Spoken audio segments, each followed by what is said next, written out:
Hi மக்களே, welcome back to my channel. நான் உங்கள் ஜேபி. இப்போ போட்ஸ் அண்ட் ஸ்ட்ரீம்ஸ்லேருந்து 8th சம் பார்க்க போகிறோம். என்ன கொடுத்துருக்காங்கன்னு பாருங்கள்.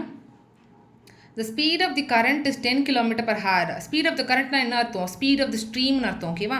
ஸ்பீட் ஆஃப் தி ஸ்ட்ரீம் வந்து நம்மளுக்கு 10 km/hன்னு கொடுத்துட்டாங்க.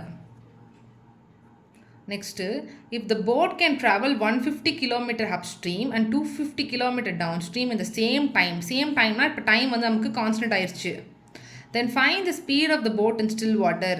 ஸ்பீட் ஆஃப் தி போட் தான் கண்டுபிடிக்க சொல்லியிருக்காங்க. இங்கே நமக்கு upstream speed is equal to distance by டைமில் டைம் வந்து நமக்கு கான்ஸ்டன்ட் ஆயிடுச்சு. இப்போ வந்து பார்த்திங்கன்னா அப்ஸ்ட்ரீம்க்கும் டவுன் ஸ்ட்ரீம்க்கும் அப்ஸ்ட்ரீம் ஸ்பீடு டவுன் ஸ்ட்ரீம் ஸ்பீடில் வந்து பார்த்திங்கன்னா டைம் கான்ஸ்டன்ட்னால டிஸ்டன்ஸ் வந்து பார்த்திங்கன்னா 150. அப்ஸ்ட்ரீமில் 150யும் டவுன் ஸ்ட்ரீமில் 250யும் ட்ராவல் பண்ணுது. டவுன் ஸ்ட்ரீமில் நமக்கு 250 போகுது. இது ரேஷியோ எடுத்து வச்சுக்கோங்க, அப்போ தான் நமக்கு சால்வ் பண்ணும்போது ஈஸியாக இருக்கும். 3:5 வருது. ஓகேவா? 3k:5k நான் வச்சுக்கிறேன்.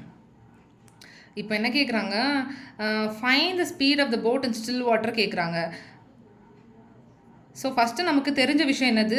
ஸ்பீட் ஆஃப் தி ஸ்ட்ரீம் தெரியும். ஸ்பீட் ஆஃப் த ஸ்ட்ரீம் வச்சு நம்ம எப்படி ஃபார்முலா எழுதலாம்? Downstream and upstream கேட்டு தெரிஞ்சிச்சுன்னா speed of the stream is equal to, இப்போ நமக்கு இங்கே 3k + 3k 5k இருக்குது. Speed of the stream is equal to ds - us divided by 2 which is equal to 5k - 3k divided by 2 is equal to நமக்கு என்ன வருது? k தான் வருது. k is nothing but என்ன நமக்கு எங்கள் ஸ்பீட் ஆஃப் தி கரண்ட் தான். Speed of the current is equal to நமக்கு 10ன்னு தெரியும். So k is equal to 10 அப்படின்னு நமக்கு வந்திருக்கு. 10 km/h.